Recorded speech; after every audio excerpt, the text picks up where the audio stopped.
오늘부터 2023년 고난 주간이 시작됩니다. 비록 코로나 팬데믹의 후유증으로 아주 힘든 시절이지만 우리가 새벽을 깨우며 특별 새벽 기도회로 모이려 합니다. 그 어느 때보다, 늘 그렇지만 그 어느 때보다 하나님의 긍휼하심과 때를 따라 돕는 은혜가 절실히 필요합니다.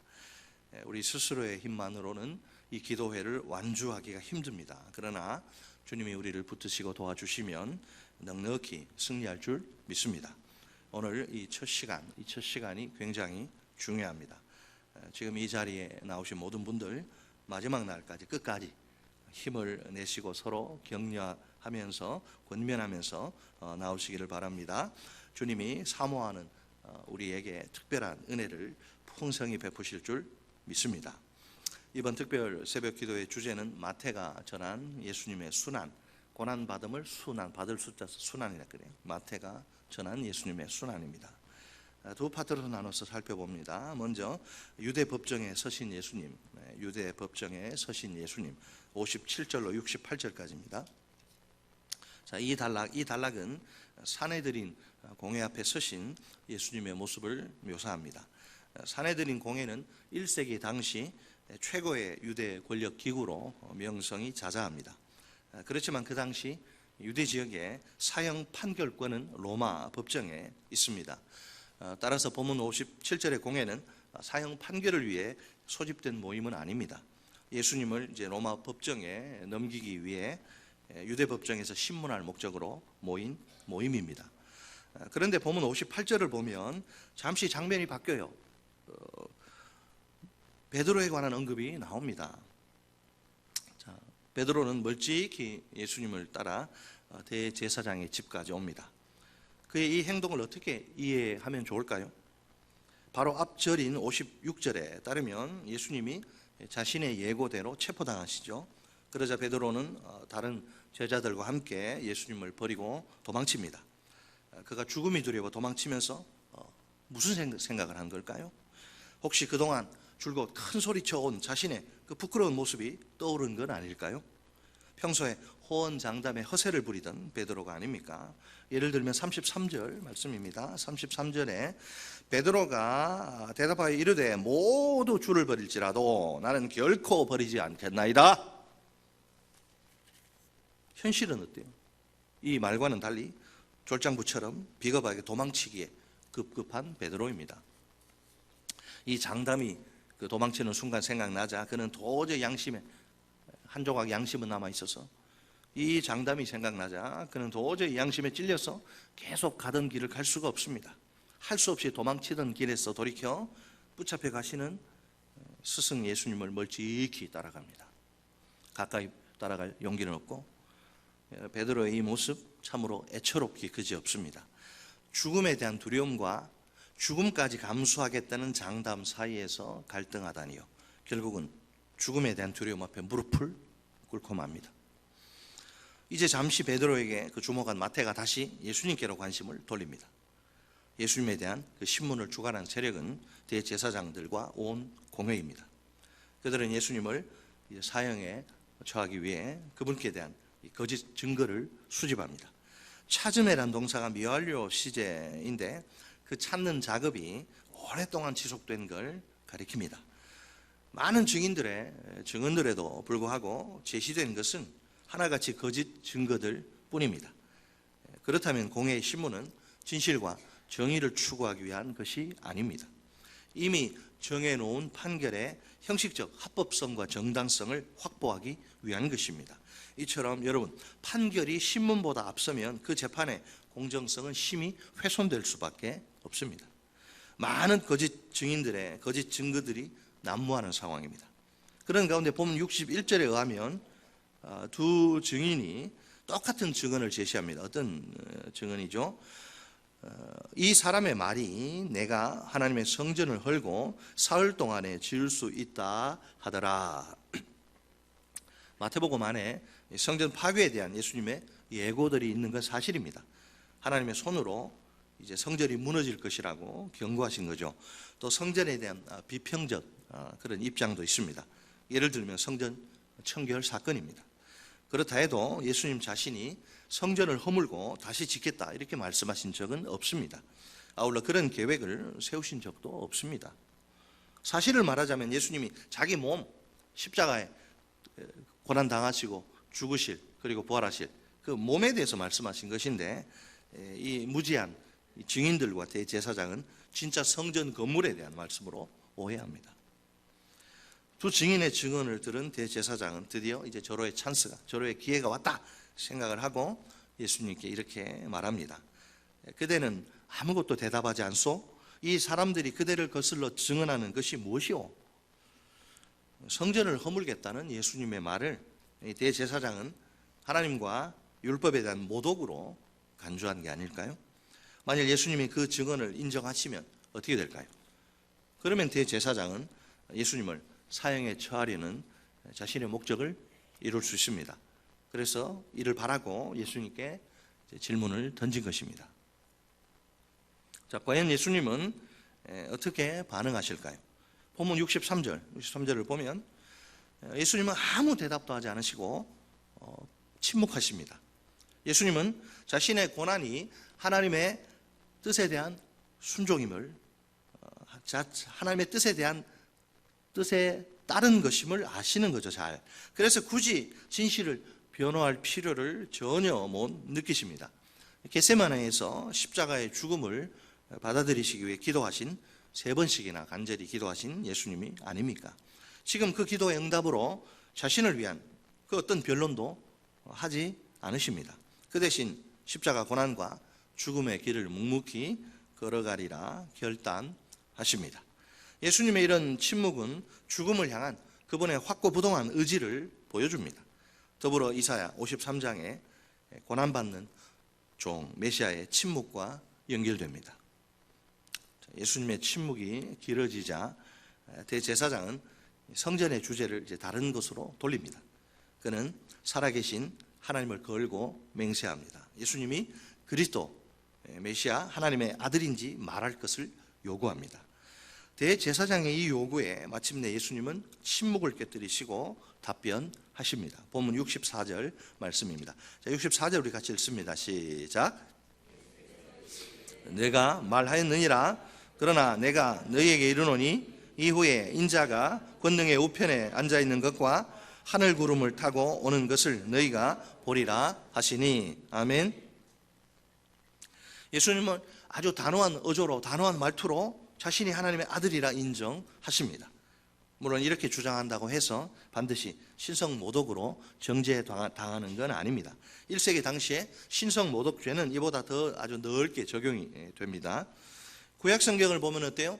오직 하나님만 구름을 타시는 것으로 묘사합니다. 세상에서 손오공이 구름을 타는데 구약 성경 보면 아무나 구름을 못 타요. 하나님만 구름을 타시는 분이라 이렇게 묘사가 되는데, 그렇다면 자기가 구름을 타고 올 것이라 이 새파랗게 젊은 나사렛 예수의 주장은 어떻게 들릴까요? 자신이 우주를 관할하는 신적 권위를 가지고 있다는 뜻으로 들립니다. 그러니 신성 모독의 사유가 될 수밖에 없습니다. 게다가 유대인들은 오직 아주 극소수의 사람들만 하늘의 보좌에 나아가도록 허락된 것이라 믿습니다. 그런데 예수님은 나아가는 정도가 아니에요. 자신이 그 보좌의 우편을 차지하고 우편에 앉으실 것이라 선언하지 않으십니까? 따라서 누가 보더라도 이 발언은 신성 모독이 틀림없습니다. 신적인 권위를 부여받았다고 생각하는 그 유대 법정 그리고 대제사장의 권위에 예수님이 정면으로 도전하시는 겁니다. 그러므로 이제 신성 모독으로 정죄를 받으십니다. 예수님의 선언을 들은 대제사장은 신성 모독의 이제 증거를 확보한 것으로 단정합니다. 이것이야말로 예수님을 확실히 올감해서 사형에 처할 합법적인 죄목이지요. 그래서 자기 이제 퍼포먼스를 좀 이제 하는 거죠. 이게 얼마나 심각한 사태인가 보라는 거. 자기 옷을 막 박박 찢으면서 공회원들에게 말합니다. 그가 하나님을 모독하였소.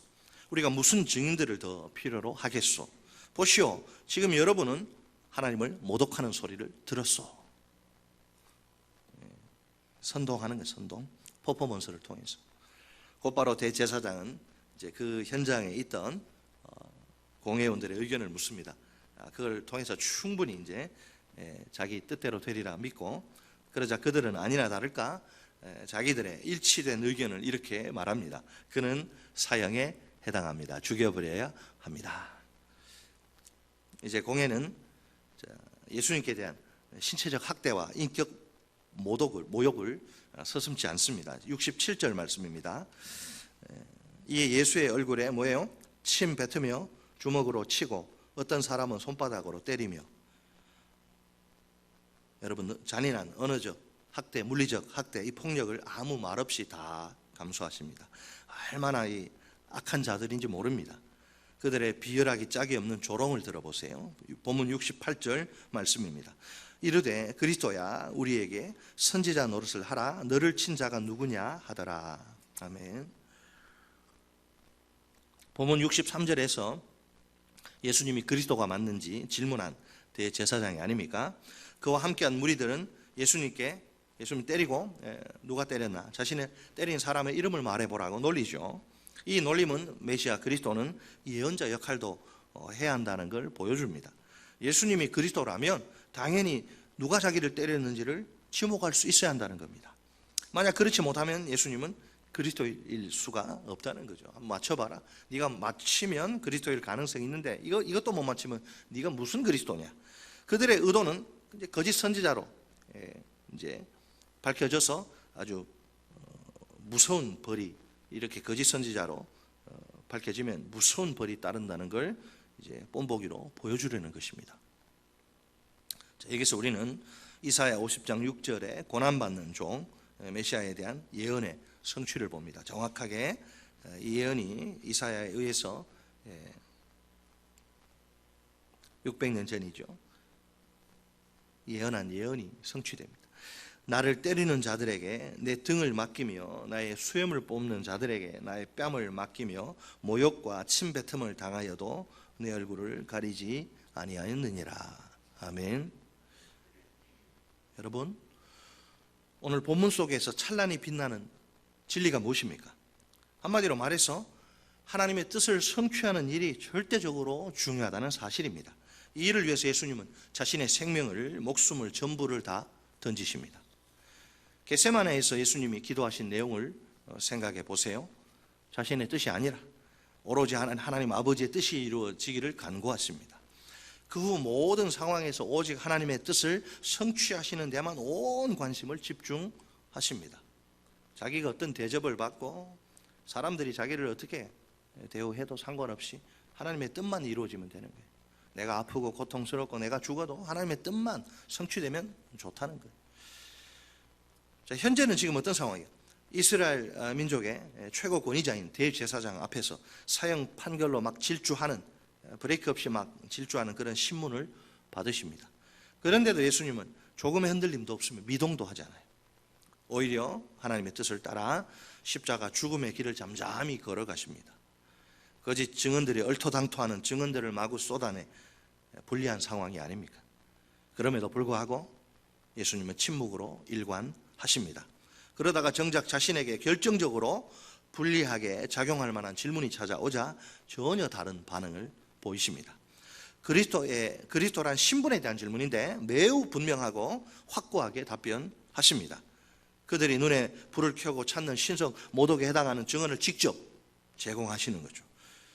예수님께는 자신을 보호할 수 있는 묵비권이 아무런 의미가 없습니다. 자신을 위해 변론이 필요할 때는 침묵을 하시고 반대로 침묵이 유리할 때는 오히려 조금의 망설임도 없이 자신 있게 말씀하십니다. 예수님이 어떻게 이처럼 당당하실 수 있을까요? 어찌하든지 하나님의 뜻을 이루시려는 확고한 목표가 있어서 가능한 일입니다. 여러분, 예수님의 이런 모습은 우리가 언제 말하고 또 언제 침묵해야 할지를 보여줍니다. 당연히 그 기준은 하나님의 뜻입니다. 우리의 말도 언제나 하나님의 뜻에 최우선 목표를 두어야 합니다. 하나님의 뜻을 이루는데 필요한 말은 내게 불리해도 해야 합니다. 그분의 뜻을 이루기 위해 해서는 안 되는 말이라면 내게 손해가 되더라도 내가 죽더라도 하지 말아야 합니다. 우리가 자기 기분이나 감정에 휩싸여 말이라고 아무 말이나 생각 없이 막 내뱉으면 안 됩니다. 사람이 해야 할 말이 있고 절대로 해서는 안 되는 말이 있습니다. 원래 누구나 말이 많으면 실수하기 마련입니다.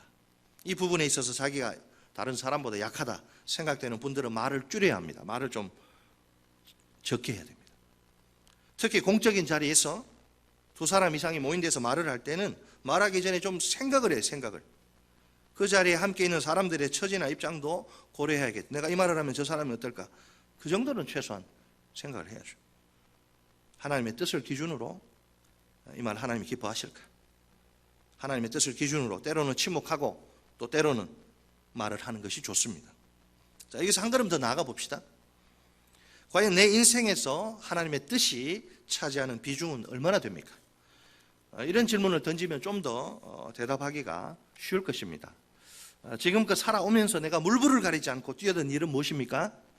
그 일은 지금도 내 관심과 열정에 뜨거운 불을 확 붙이는 힘이 있습니다. 분명 자기 인생에서 중요하다고 판단하는 일이겠지요. 여러 가지 대답이 가능할 것입니다. 그러면 하나님의 뜻을 성취하는 일은 어떻습니까? 그 일은 내 인생에서 얼마나 중요합니까? 만사를 제쳐놓고 뛰어들 만큼 중요하다고 생각합니까? 가슴이 막 뜨거워지고 심장이 쿵쿵 뛸 정도로 내 관심과 열정을 사로잡습니까? 내가 다른 건 못해도 하나님의 뜻만큼은 내가 어찌하든지 뜻을 이루는 데는 내가 이 한 몸 바치리라. 예수님 아닙니까? 자, 오늘 본문 속에서 우리가 만나는 유대 종교 지도자들 한번 보세요. 그들은 진실과 정의를 추구하는 자들이 아니라 사사로운 이익에 눈먼 사람들입니다. 눈을 뜨고 있지만 사실은 봉사장님이에요. 그러니까 하나님의 뜻만을 추구하는 예수님과 정반대편에 서 있는 자들입니다. 오로지 자신들의 이익과 목표만을 추구하는 그들입니다. 신앙생활을 하지만은 오직 자기 이익과 목표예요. 예수님은 하나님이 보내신 그분의 아들 그리스도가 아니십니까? 하지만 그들은 예수님을 영접하기는커녕 신문전에 이미 사형 판결을 정해놓습니다. 그들의 신문은 진실을 규명하기 위한 것이 아닙니다. 자신들이 정해놓은 그 죄목을 입증할 증거만을 찾아내기 위한 것입니다. 그러니 재판에서 정의를 기대한다는 것은 애초에 불가능합니다. 그들은 하나님의 백성의 지도자라고 자타가 공인하는 사람들입니다. 그러나 하나님의 뜻은 안중에도 없습니다. 오직 자신들의 지위와 권익을 위해 신성한 재판마저도 목표 달성의 수단으로 악용합니다. 가장 공정해야 할 재판이 불공정으로 말미암아 돌이킬 수 없는 상처를 입다니요. 불법을 합법화하는 더러운 수단으로 전락한 재판이니 이게 말이 됩니까? 이게 얼마나 충격적인 모습이란 말입니까? 그들이 이러고서도 공의의 하나님을 믿는 그분의 백성이라고 아브라함의 자손이라고 말할 수 있을까요? 자, 두 번째 파트입니다. 베드로의 부인 69절로 75절까지입니다. 여러분, 예수님을 그 3번씩이나 부인한 베드로의 실패 스토리죠. 베드로의 인생의 최악의 오점을 남긴 정말 기억하기 싫은 그런 사건이라고 할 수 있습니다. 사실 베드로의 이 부인은 이미 예수님이 정확히 예고하신 일이죠. 34절 말씀입니다. 34절에서 예수께서 이르시되 내가 진실로 내게 이르노니 오늘 밤 닭 울기 전에 내가 3번 나를 부인하리라. 아멘.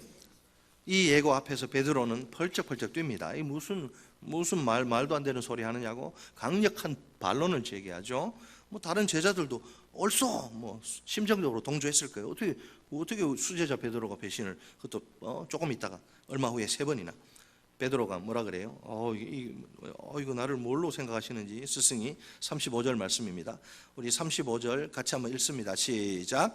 베드로가 이르되 내가 주와 함께 죽을지언정 주를 부인하지 않겠나이다 하고 모든 제자도 그와 같이 말하니라. 아멘. 만장일치 5대4 5대1 이런 거 아니 만장일치로 그냥 우리는 죽을 수 있어도 부인할 수는 없습니다. 우리를 뭘로 보고 그러십니까? 내가 이래봬도 내가 목사인데 어떻게 부인합니까? 내가 수제자인데 우리를 이렇게 왜 과소평가하십니까? 여러분, 예수님의 부인 예고와 베드로의 반론 어떻게 생각하십니까? 베드로의 호언장담이 실언이 되고 말지 않습니까? 그래서 베드로의 이 실패 이야기는 그에게 더욱 뼈아프게 다가올 수밖에 없습니다. 스승과 제자의 모습이 달라도 어쩌면 이렇게 다를 수 있을까요? 스승은 죽음의 길을 당당하게 걸어갑니다. 반면에 제자는 완전히 정반대입니다. 원래 자신이 장담한 대로라면 스승과 함께 죽어야 하지 않습니까? 그렇지만 현실에서는 함께 죽는 것은 고사하고 스승을 저주하면서까지 부인합니다. 이 얼마나 충격적이고 씁쓸한 모습이란 말입니까? 스승의 뒤통수를 때리고 배신의 칼춤을 추다니요. 그런데 여러분, 베드로의 이 실패 이야기는 단지 그에게만 해당되는 것이 아닙니다. 마태는 제자들의 이야기를 멋지게 포장해서 이상적으로 기술하지 않습니다. 그는 제자들이 직면하게 되는 아직 완성되지 않은 그 하나님 나라의 현실을 바라봅니다. 그런 점에서 베드로의 실패는 오늘날 우리 모두에게 아주 중요한 교훈을 던져줍니다. 누구든지 베드로처럼 쓰라린 실패를 경험할 수 있다는 점을 보여줍니다. 우리에게 필요한 것은 자신감이나 자기 확신이 아닙니다. 자기 부정과 하나님께 전적으로 의존하는 기도입니다. 영적 전쟁에서 스스로의 자신감, 이것은 백전백패 빠뜨리는 위험입니다. 반면에 자기 부정적 기도는 백전백승을 약속합니다. 우리는 날마다 순간순간마다 겸손하고 가난한 마음으로 이렇게 고백해야 합니다. 일종의 자기 부정적 기도요, 하나님을 신뢰하는 기도입니다. 주님, 나는 아무것도 아닙니다. 주님의 사랑이 없으면. 주님, 나는 아무것도 못합니다. 주님의 능력이 없으면. 주님, 나는 아무것도 모릅니다. 주님의 지혜가 없으면. 주님, 나는 한순간도 못 삽니다. 주님의 생명이 없으면. 여러분, 이렇게 고백하실 수 있나요? 오늘 새벽에? 저는 좀 할 수 있어요. 저 신앙생활 교회 했어요. 저 목사예요. 저 장로예요. 따라서 하십니다. 주님, 나는 아무것도 아닙니다. 주님의 사랑이 없으면. 주님, 나는 아무것도 못합니다. 주님의 능력이 없으면. 주님, 나는 아무것도 모릅니다. 주님의 지혜가 없으면. 주님, 나는 한순간도 못 삽니다. 주님의 생명이 없으면. 솔직히 베드로의 실패는 우리 모두에게 너무도 큰 당혹감과 슬픔을 던집니다. 그러나 그의 비통한 울음은, 제가 시간 관계상 다 살펴보지는 못하는데 75절의 끝에 보니까 밖에 나가서 심히 통곡하니라. 그의 비통한 울음이죠. 여러분, 베드로의 심정이 어땠겠어요? 정말 죽고 몸 다 찢어서 그냥 자살하고 싶을지 않을까요? 그의 비통한 울음은 우리 모두에게 그러나 놀라운 구원의 소망을 내다보게 합니다. 75절 우리 같이 한번 읽습니다. 베드로의 마음이 어떨까 하는 마음. 75절 시작. 이에 베드로가 예수의 말씀에 닭 울기 전에 내가 3번 나를 부인하리라 하심이 생각나서 밖에 나가서 심히 통곡하니라. 아멘. 안타깝게도 우리 역시 삶 속에서 자주 이 베드로의 실패를 경험합니다. 하지만 그런 실패 가운데서도 우리에게 소망이 있습니다. 실패의 뼈아픈 순간에 우리는 베드로의 비통한 울음의 회개를 꼭 기억해야 합니다. 베드로가 살아난 게 이 회개 때문이죠. 물론 회개도 은혜지만 자신의 처절한 실패를 깨닫는 순간, 여러분, 우리에게 정말 필요한 것은 무엇일까요? 그 실패를 인정하고 하나님의 자비와 긍휼을 갈망하며 그분 앞에 나아가는 것입니다. 그런 후 비통한 울음으로 영혼을 찢으며 회개하는 것입니다. 그 과정을 통해 우리 삶 속에 하나님의 나라가 점점 자라갑니다.